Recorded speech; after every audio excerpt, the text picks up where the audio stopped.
तत्सवितुर्वरेण्यं भर्गो देवस्य धीमहि धियो यो नः प्रचोदयात्। भूर्भुवस्सुवः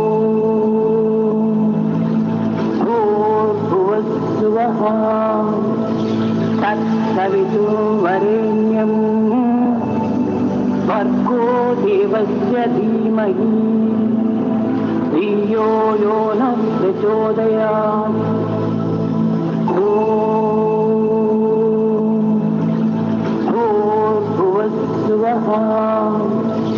तत्सवितुर्वरेण्यं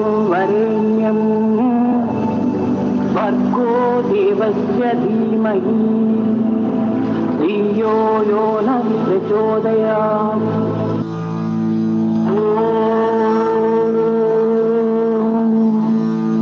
शांति शांति शांति।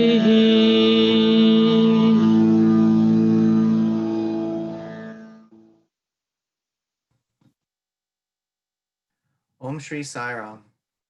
Thank you, everyone, respected elders, sisters, brothers, children, and youth, for joining us here today on our virtual town hall.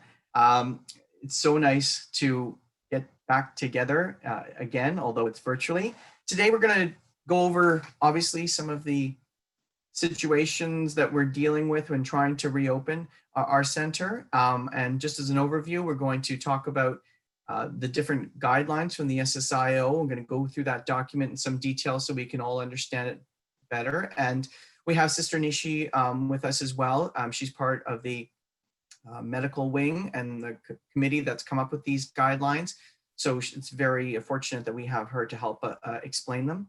And then we're going to apply those guidelines as we go through them to our center and thinking about them, as well as dealing and talking about the physical specific issues that we have in our building as well. And then talking about the next steps that we'll need to go through as we move forward in opening up the center in the future to events, any events. So I want everyone to have the chance to also participate. So we are both on Zoom and YouTube. If you are watching on YouTube, that's great. I think there's an ability for you to provide some questions either through this forum, or you can always send them to Ronita or myself, and we can discuss them via email and incorporate those ideas as we move forward as well. So I think now we'll go through the next slide there, Sridhar. If we can go to the, we're going to go to the SSIO. So we're going to go to the SSIO document right now. It's a 9-page guidance that has been developed by the medical wing. There we are. Great. And pardon me, but I want to minimize myself so that I can see this document. Great. Okay. So, and I'll just go through this because as Sister Nishi and I were talking in some detail yesterday, it's only when we read it closely do we actually come to the an understanding of the different questions we may have. So the first thing that the SSIO has asked that everyone do is take into consideration that every center is different. There's no requirement to open your building in any way, but if the executive and the membership decide that it is something that they want to pursue, that these are the guidelines that we have to look at. And so the first thing that we need to do is consider, and if we want to just scroll down a little bit, there's 4 specific pieces that they want us to look at. First of all, it's really important that we continuously understand that things are changing. As we know in British Columbia, we started to reopen up. We're in what the provinces, I think, is called stage 3. And there's a lot of people coming back to work, people shopping, people out in public. So it's really important that we need to keep in mind the different guidelines. Sridhar, you just up a little bit, please. So we can see, that's great. Yeah, the 1, 2, 3, 4 there. Yeah. So the first thing we need to take into account is the provincial guidelines and the regulations for reopening. They have provided that centers of worship can reopen. We now have to look at now what municipal guidelines may also apply and follow these SSIO guidelines that are in this document. And then, of course, apply those to our center. Part of that process, as we see, will be to consult the membership, which we're starting to do right now. And the document talks about review the risk profile. And just a little further down there in the document, and it talks about, looking at the composition of our center and how we have to keep that in mind, both the those people who are vulnerable, and as well for our center, the specific geographic considerations we have to take into consideration. And that is because we draw people and families and children, elders, everyone from a variety of locations around the Lower Mainland. So that's a specific issue because not everything's the same across the Vancouver region, but also there's the issue of how we are expanding our contacts and whether that's okay, how we actually manage that. Okay, and the next step is, of course, to do it in a staged, progressive, slow process so that we take it step by step as we reopen to different activities. Okay, next we can go through the different stages now of this. Nishi, are you with us? You just want to make sure we can hear you. Yes, I can hear you. Excellent, great, and we can hear you. Okay, good. I'm just going to mute myself until I need to speak. For sure, thank you, Nishi. So in this stages that Nishi and her team have drawn up, one thing that I wanted to just clarify, these stages that they talk about in this document, in his stage 1, 2, 3, and 4, these are stages that the SSIO is talking about, their own stages. We're not talking about the provincial stages. So so there's no confusion that way. Stage 1 is the decision to reopen. And it says that it'll have to be a minimum 2 weeks after the provincial government has allowed for reopening or the provincial health authorities. And we are in that stage now. And, it talks about we have to determine how and whether we want to do that. And we're still sort of discussing that. And that's part of this discussion. It talks about, the day 14. And again, these are just guidelines and an idea is to just allow for a slowly progressive change to how we reopen. It talks about reopening SSC programs first. And part of that, though, has to consider the teachers and whether, teachers may be at high risk. So we need to take that into consideration. Now, when this was written, and Nishi, you can pipe in as well, there was initially with COVID, there were a lot of thoughts that children actually carry or acquire or deal with the disease very differently than adults. And I know that there's some further evidence that perhaps actually the what we consider that difference really is at maybe age 10 and below versus 10 and above. So we have to, take into account the evolving science. What I will say right now is that SSC will not be one of the first things that we reopen. And we can discuss that a little bit more, but we'll be continuing with Zoom with SSC. We're now evolving through the calendar into September where schools are reopening. And depending on where you live, depending on your school board, depending on your individual school, it's a very variable situation that you're looking at. And of course, we want to ensure that our children maintain that smaller cohort for which the provincial guidelines talk about. Samir, and so as we had talked, I think when we set the guidelines, we were following the federal and provincial guidelines where they started with reopening around schools as that was the lowest risk. So, and that was happening in June.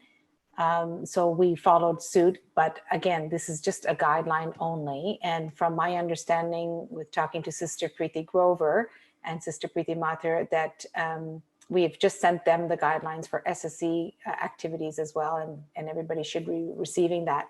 But my understanding is that they will be doing they're encouraging online only for now, at least till we kind of see what happens across Canada with school reopening. So probably mostly into the fall, they may, Sister Preeti said even up till December, we may consider SSE being online only. So it really follows the comfort of each center. We just provided with the SSE guidelines, which are on the website as well now, we provided, when and if you want to open SSE, those are the guidelines that are there. But again, certainly this doesn't have to be followed that you open SSE first. It was a suggestion by federal guidelines. Right. No, Nishi, that definitely, I appreciate that. That's excellent to hear those new guidelines coming out. And I think, the whole theme people are going to hear from this is that caution is really where we're at, and no one's going to be asking for anyone to engage or the center to engage in activities or anything, but very cautious. So definitely the national guidelines are good that way and helping us reinforce that.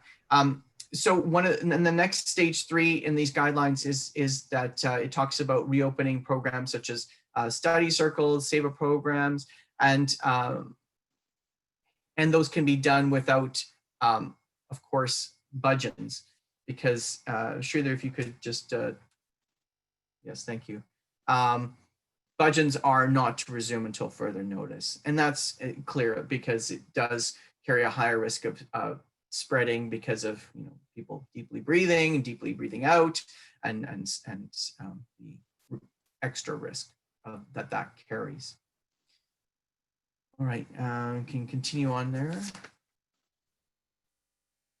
Great. So we'll see these precautions that the SSIO has provided. It's a really great, handy list of things that we constantly need to be thinking about in the center.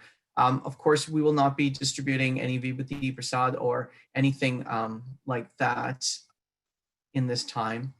We'll have to come up with hand washing protocols, as we are actually very lucky to have in our entryway. We already have sinks, but as we'll go through in social distancing, even in the entryway and throughout the whole center and the flow of the whole building, people will have to maintain social distancing. We'll have to look at how you even place your coats on the racks, how that would happen. It's obviously a larger issue during winter. Shoes, how you were able to do that while social distancing. In essence, we'll have to maintain a limited number of people in the entryway, but also we'll have to ensure that it doesn't get congested at any time, even if we are maintaining social distance. We'll have to continuously disinfect the center before and after any events. So that's anything that anyone touches. So all surfaces will have to have volunteers to ensure that everyone's, we have people who will do that and be ready for that to happen.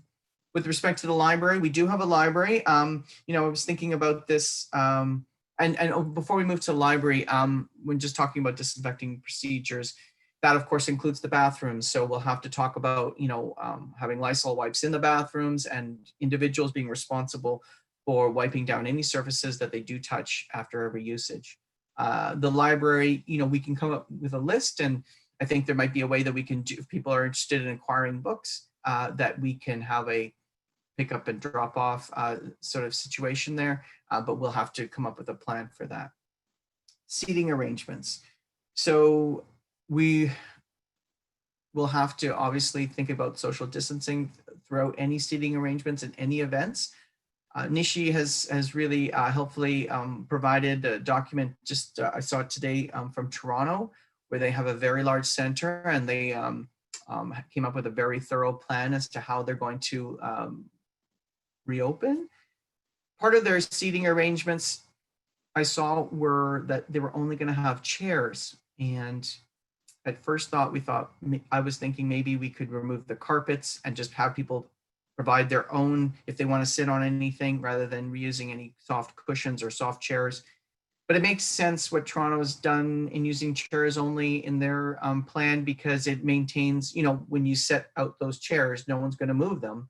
And then that ensures that people are only sitting in places that are socially distant. Alternatively, you could mark off X's on the floor, things like that. Okay, keep on going there, Sridhar. Okay, so, and here's a good helpful question and answer about, do we have to open the center? No, it's entirely voluntarily. We have to consult with each other and make sure that we are all on the same page. And there has to be a plan, of course. Not only does it have to conform with the provincial and municipal reopening guidelines, but we have to also submit it to the SSIO for approval and helpful input, which is a great resource. And masks. Toronto, again, I saw in the plan just briefly, masks are something that are going to are mandatory in their reopening plan. It seems to make obvious sense. And social distancing I've mentioned throughout the center. That's obviously just, from entry to exit and all points in between. Number of members. So even if you are able to maintain social distancing, will have to limit the number of people at any time in the center. And the cleaning, we've talked about needing to wipe down all surfaces before and after. And of course, we have our National Medical Coordinator, Nishi, available to us, and others at the SSIO to help us walk through our plan as we develop it.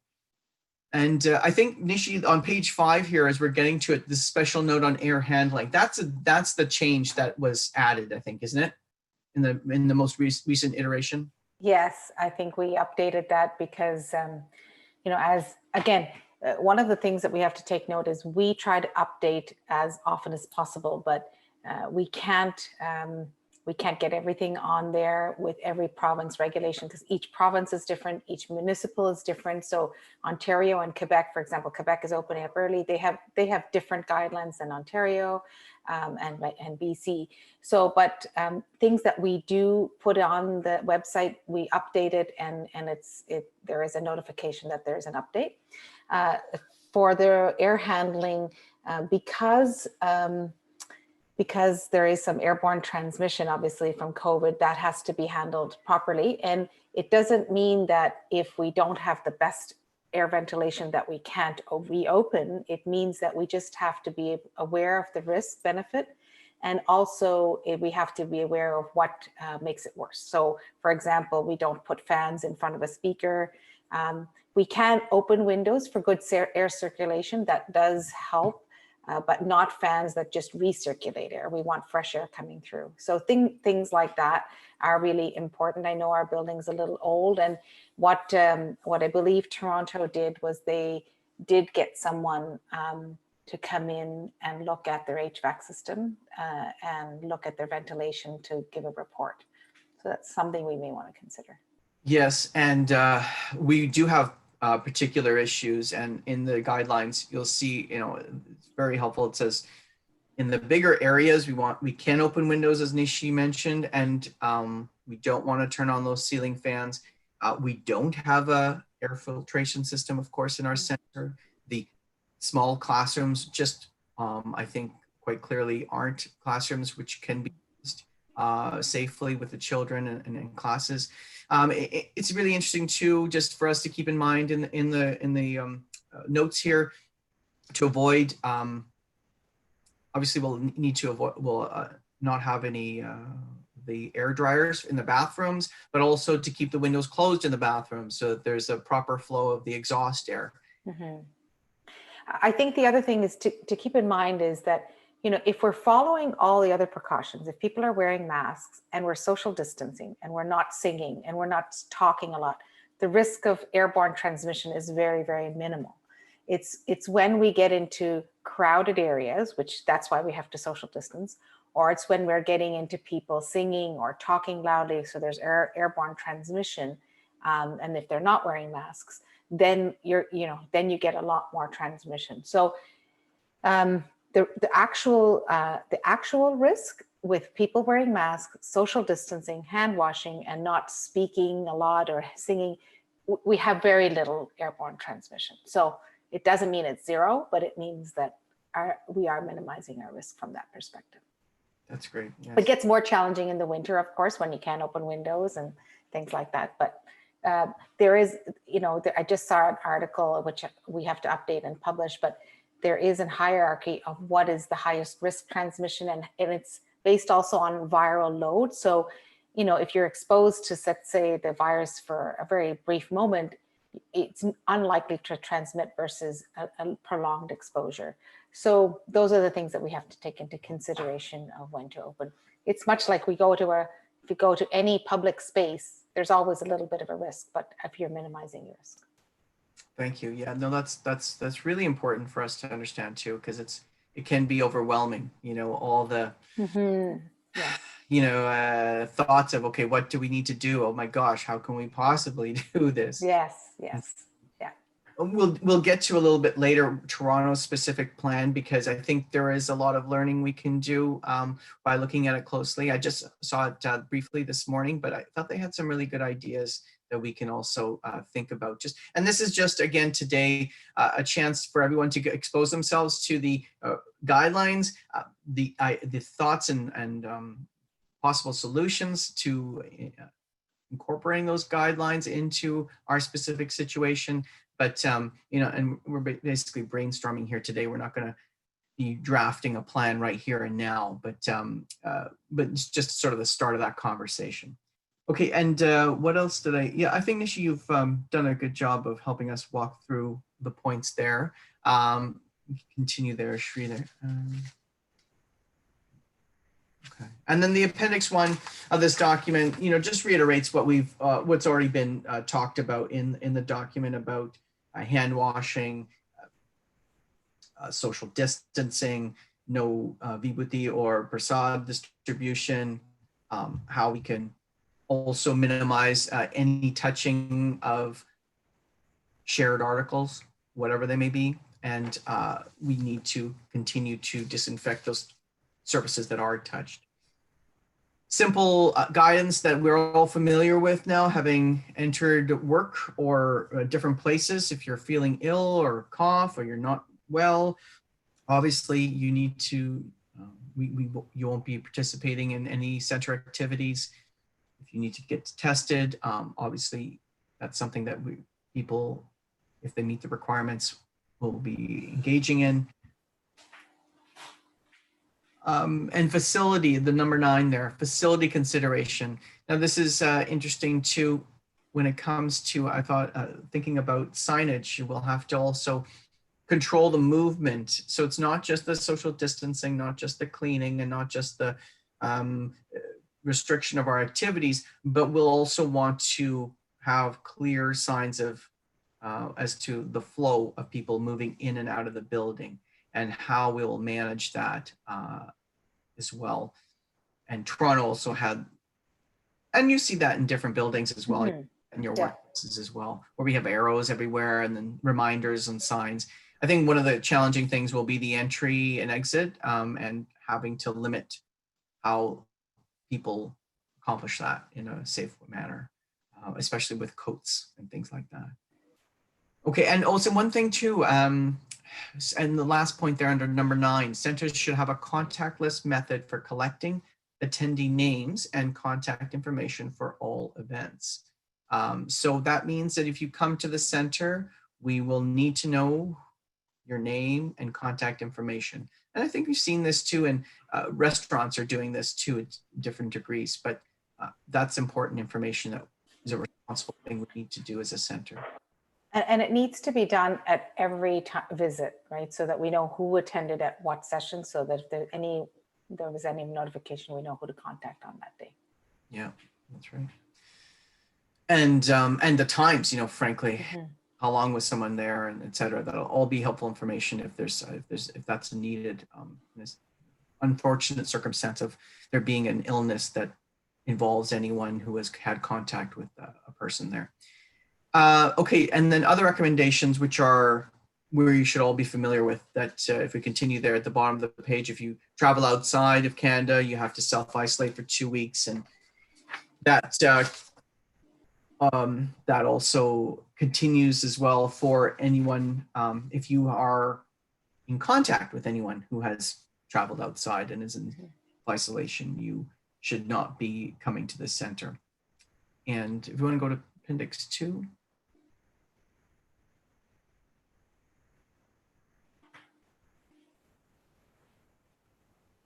So this is a list of people who will have to obviously make sure they don't come to the center, no matter how we open. If you've tested obviously positive, if you're unwell, if you've been outside the country, if you had close contact with those who are ill or been outside the country, and if if you're working in a with vulnerable individuals, you'll need to be cleared by a physician as well to come. And scrolling down, we see that there's discussion about high-risk individuals. And as we are all aware, it's not just that you need to be aware of if you are at high risk, but are you in contact with those who are at high risk? So you need to keep that in mind, people, because we don't want to be carriers to those who are high risk in our community or in our homes. Okay, so those are the guidelines that we've gone, and then we go back to the PowerPoint if we can at this time. And Sridhar, if there are questions, obviously it's hard for me to see if someone is asking questions or not. But if you see them, you can we can note them and go to them later on. Okay, so we through the overview of the SSIO guidelines, and now I'm going to talk a bit about the specific issues that we want to consider within our building that we haven't quite discussed yet necessarily, and then the next steps. So following the guidelines, what we know is that there are not going to be any budgets right now. That's for the foreseeable future. There's also going to be obviously need to keep with social distancing throughout the building and all these other points that we've talked about within the guidelines will need to apply in our plan that we submit to the SSIO. And as we mentioned earlier, SSC will continue on Zoom for now, and we'll take it slow with respect to any resumption of SSC in person. Moving forward, SSC will not be able to happen in the small classrooms until I don't know when, but maybe in the new year we can come up with a plan as to how we can alternate the spaces being available for the different classes so that you can have a combination of Zoom and in person. But that'll have to be part of a formal plan that we put together and think closely about how we can maybe have in the larger spaces, maintaining social distance, as well as minimizing any risk to anybody and keeping the cohorts for the children as small as there should be. So our next steps are going to consult with the other PSI centers in Canada. Sister Nishi's helped provide some of that to me today, and I'm going to be in contact as well. I think, in the national meeting, Nishi, we heard from, was it the Edmonton Center that had a actual building expert come into their building as well? And they had someone in their PSI center who was an expert when it came to facility management. And I think it was Toronto. Oh, was it Toronto? I think so, but I may be wrong, but I do believe it was Toronto. Right. And I've seen some of those reports, as they've been developed for the courthouses and our specific office. They can be helpful in coming up with a plan and making sure we think through all the issues. I think this document that you've provided also does a lot of that work. And then, the feedback that we'll get from the SSIO. But certainly that, as I list here, is one of the things that we can think about is consulting with a building expert. Especially my concern is in the winter months. The winter months, yeah. We can't really open the windows. when it's super cold? How will we be able to navigate that ventilation? But as well, and here's the thing that to think about. Actually, I thought it was quite smart what Toronto's plan was, in the sense that what they're doing is they're just opening the center out for limited numbers, the measures being taken place, and no singing. But you're coming in and you're listening to bhajans that are playing, over the speaker system, and able to meditate and stay and be in the presence, of the building and of Baba, and really enjoy that aspect that we all do, without really increasing your risk, as long as all these measures are implemented within the center. And that again goes to Nishi's point about, if you're not talking, if you have a mask on, if you're not engaging any, and if you're maintaining social distance, you're really able to minimize that risk. So that's something that's an intelligent, smart way of perhaps moving forward once we develop a full plan. Nishi, have you heard of any other plans or any other activities? Well, yeah. So I think, am I on mute? Yeah. I think what's important to know is that there are different centers who have already opened. They are doing different things. Some people have started study circles, but again, in a social distance manner. And some people, most have just started meditation. So you come in and do darshan and you listen to bhajans and just do meditation. They have a time slot where people can come in, I think either for 30-minute slots or an hour slots. And they rotate the number of people coming in. So I think we're fortunate that we have quite a large building and a large center. So we have the flexibility that maybe some other centers do not. I think as well, what's probably really, I think is important is coming up with a volunteer team, so that we have a team that's sitting there, so when standing at the door, when people enter, to direct them, just as you see at many public spaces where, because people sometimes will forget, or they just don't know, or they don't look at the signs, just so there's someone there. And I think if we have a volunteer team or a COVID team that comes up with, different experts in their area, which was what Toronto York did, I think it can be quite successfully done. And they just opened for their first event on Ganesh Chaturthi. So we're looking back and we're going to get some feedback of how that went, as well as I think Edmonton has opened in the same manner. There are a few smaller centers in Middlefield and Quebec and Ontario, but they're very small, and they had small space. We cautioned them that if you've got a small space, they can still socially distance, but they're only going to have 10 people in that space. So again, it really means that we have to look at our center and what we want to achieve and what we want to do. And I mean, we have the advantage of having, quite a large center, so we can sit, even if we wanted to do a study circle or just listen to bhajans, we can quite safely sit there, I think, if we follow protocol. Great. Yes. That's good. But there's no pressure. And I think that was one of the biggest things at the beginning, is that, it has to be the comfort zone of the community that we're serving. So one thing before I want to make sure everybody understands is, as individuals, we may take a risk and go to a restaurant or go to a public space, and we do that. We take all our precautions and we take our own risk. From the center level, however, we are representing the PSI organization. So that is why our level of, our responsibility is much higher, because we are inviting the open public, or we are a public entity. And so we are held to a higher standard of rule regulation and following guidelines, as well as making sure that we do our due diligence in following all the protocols, which is one of the reasons why we created that form, the Google form, as well as submitting a plan, so that if on the unfortunate situation that an outbreak happens, if we do have, which is, if we follow protocol, it's unlikely, but if there's something that happens, we can show documentation that, okay, this is the protocols that we've been following, this is our plan, and we've got we've been doing our due diligence.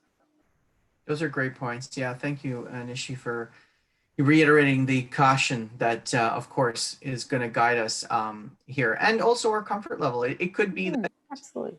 as an executive and as a membership, we all say that we can do this, but we're not comfortable right now. And part of that as well, I think everyone obviously appreciates the changing nature of our society and what's happening in our society, what's happening with our numbers, what's happening with our children in school, what's happening with people going back to work now in busier places. So things are evolving, and as the SSIO document talks about too, and Nishi and I, we talked about this too, there aren't firm dates set with respect to what provincial guidelines have already been pronounced, because those provincial guidelines may change. That's correct. As we may shut down once again, we'll need to start back at that point and think about, okay, well, we were here and now we're, province has gone back to stage 2 or whatever it may be. Now we need to dial back, our plan as well, in the sense of where we are in the planning stages for it. And I think one of the things that we mentioned in the document, again, you have to remember this document, some centers are a little more keen to open than other centers. So this was sort of putting a little restraint on when we open. We don't open when the provincial guidelines say you can open. We wait at least 2 weeks, if not a month, before, if the BC province says you can open places of worship, we don't do that right away. We wait at least 2 to 4 weeks to sort of see what's happening in the province. If we want to wait longer, that's absolutely acceptable. But because, so we do know the more likely events that are going to happen in September when schools reopen is we are probably going, as schools and other places reopen, we are going to see some resurgence. And we've already seen our numbers go up in BC. That will probably continue. And then, but depending on how the numbers go up, if they slow the curve, if they're really, small increments and we're able to handle them, things will remain open with proper guidelines.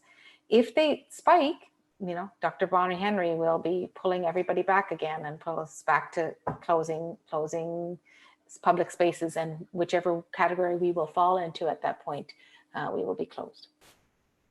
Yes. Okay, well, I think we've gone over those points that we wanted to cover today, but the next slide is to ask for questions. And I see we have 19 participants on the Zoom, and I don't see any questions on the chat, but if anyone wants to unmute themselves, you're free to do that. I really ask, if you may wish to share your camera, please do that. But if you don't want to, that's totally fine. But yeah, we are here to have a discussion, so it would be great, whoever wants to speak can do so. Sairam Samiran, there is one question in the YouTube chat. Like, basically the question is, what is the amount of people that we are allowed to have in the building at a time? So what's the number of people we're allowed to have in the building at any time? I will have to check them. It was 50. Right. There was, there was talk of up to 250 in a public space if you can socially distance, but I don't believe, if I have to check the most recent guidelines for BC, that I believe that it's still 50 in BC. In a different province, I think Quebec was 250, but for BC, I believe it's still 50 in the public space in places of worship. And Nishi, of course, that's the maximum. And have you been to the Toronto Centre? I have.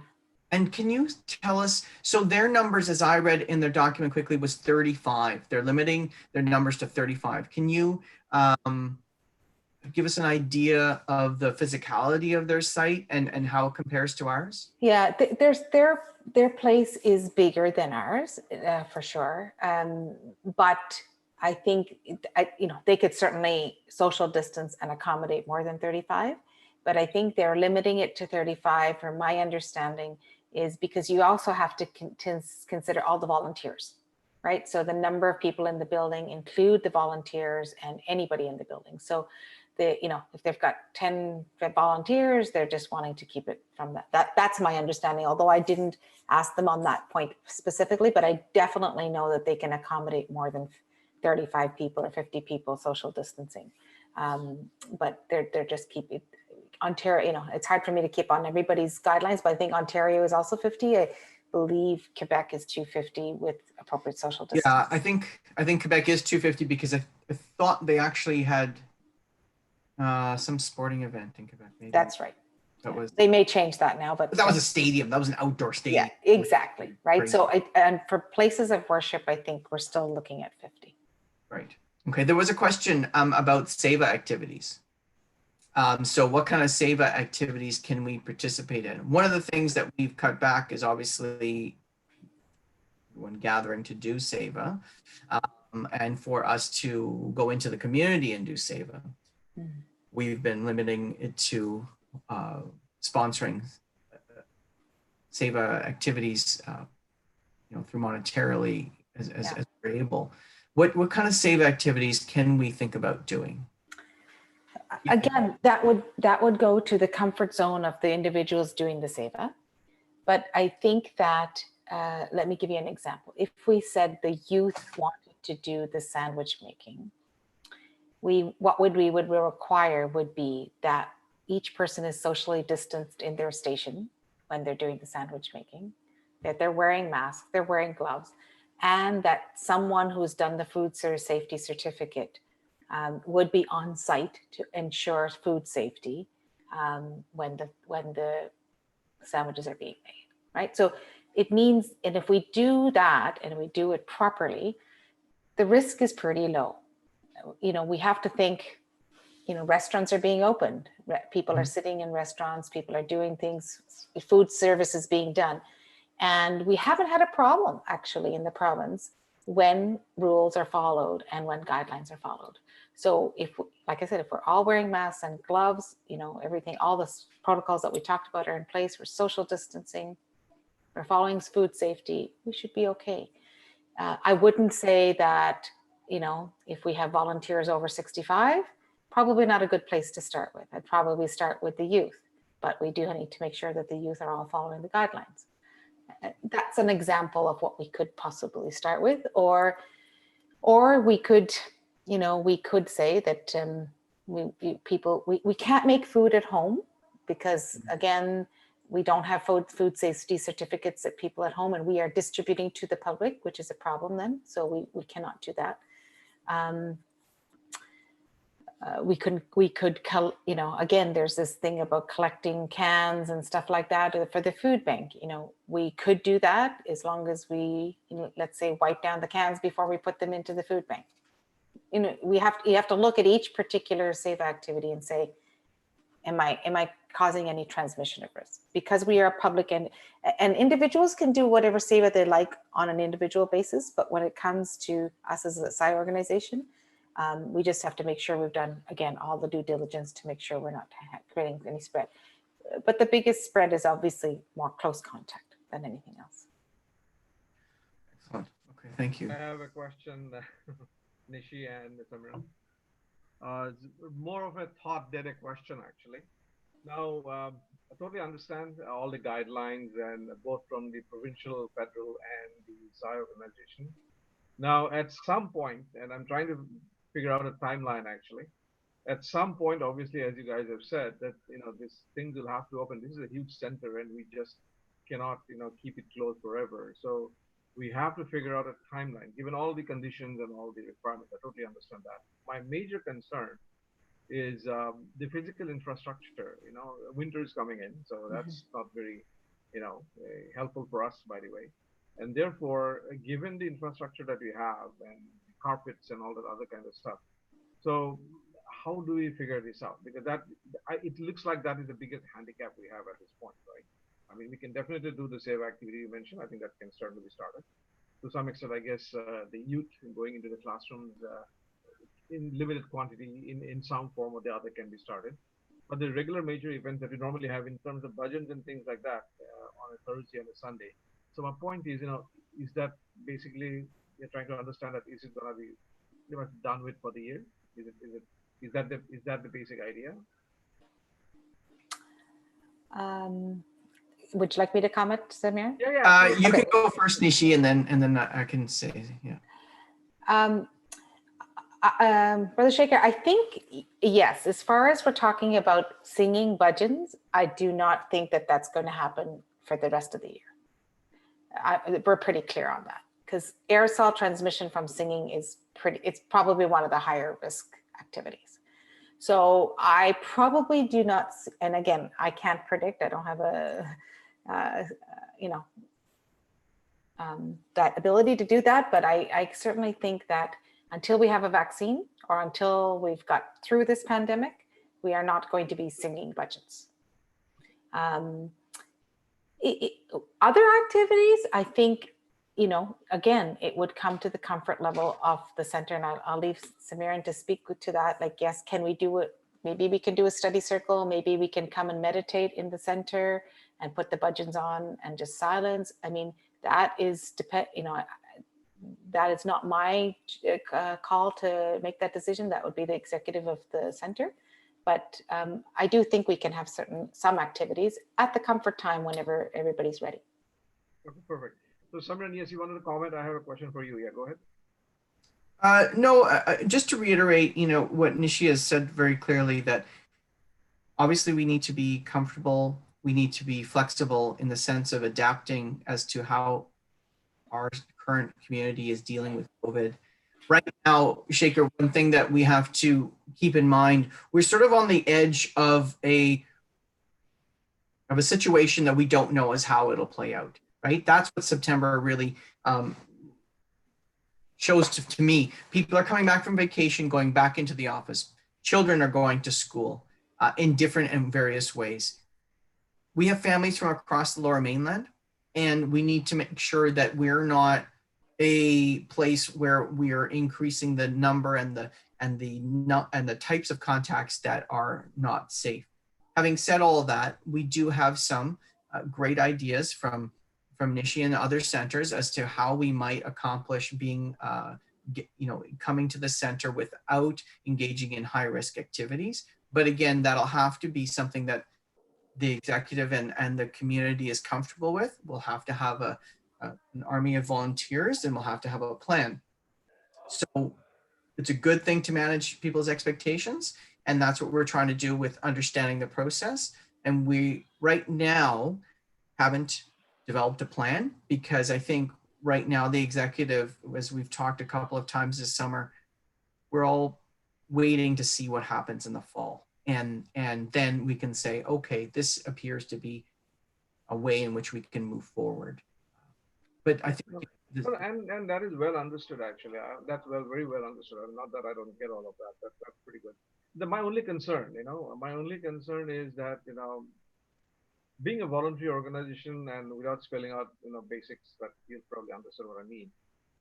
Without having some kind of a footfall into the physical center, it might lead to other consequences. It might lead to other problems. And I hope you understand what I mean. So, so that is something you guys will have to consider when you think that, in some form or the other. And I don't mean that, singing has to be the start. No, not at all. By some form or the other, there has to be a start somewhere, whenever it's convenient and conducive and allowed and that kind of stuff. Fulfilling all the requirements, legal, otherwise, social and everything else. That you have to think of, putting in a footfall into the center, the physical center. How you're going to do it, that is my only concern. Because without the footfall, there will be major consequences that I can foresee. Right. I mean, we'll have to navigate safety first, and then see how we can safely move forward to the comfort of everybody, and then deal with the situation as we can, right? Yeah, I know what you're saying. I know what you're saying. Samir, I totally get that. Yeah, go ahead.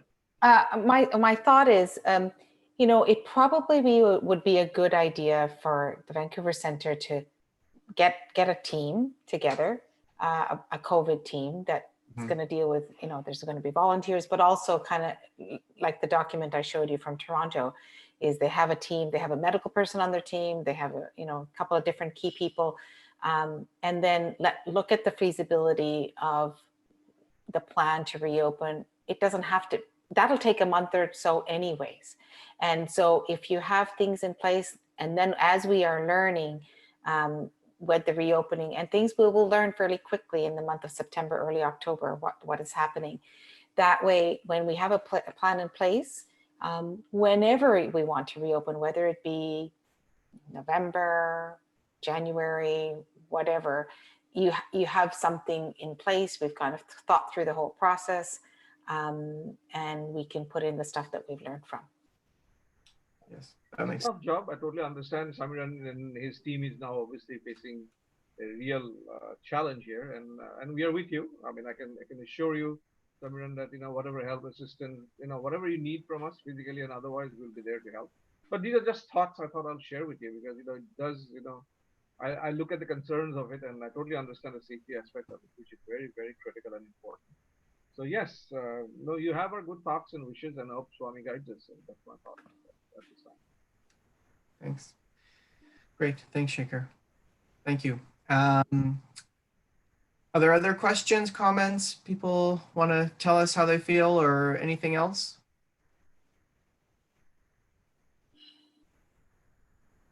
Sridhar, do we have anything else that you see that I may not have seen on the chat or on YouTube?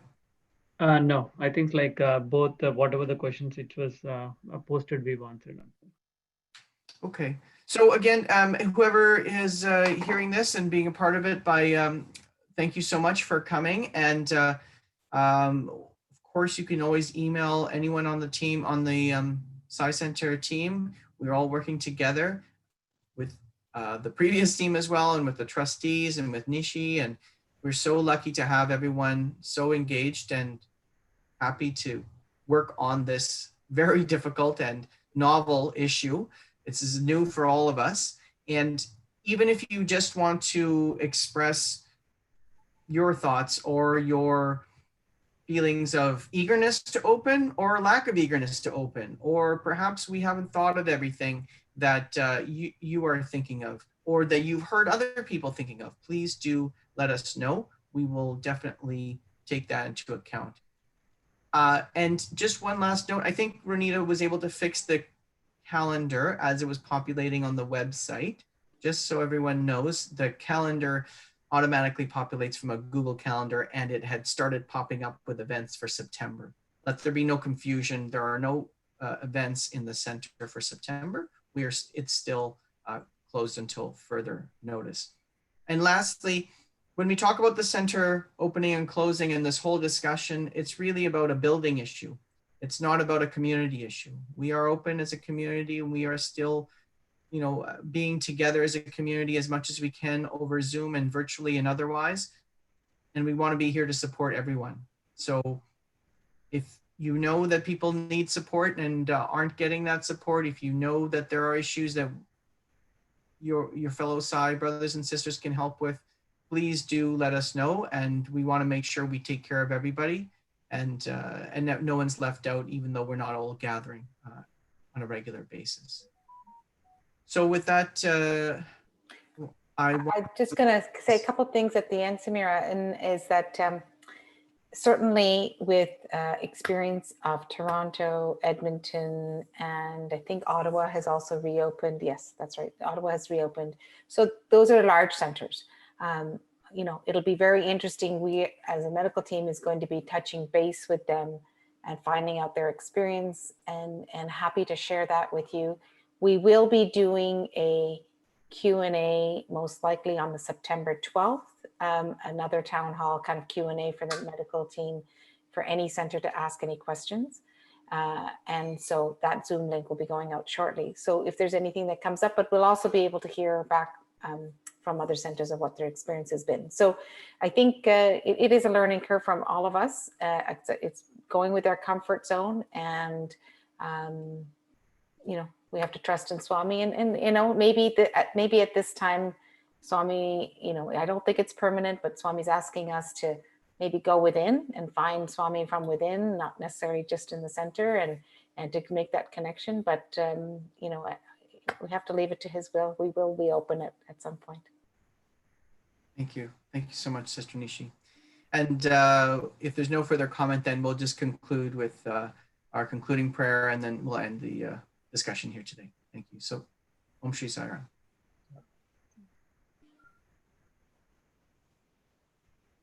समस्त लोकाः सुखिनो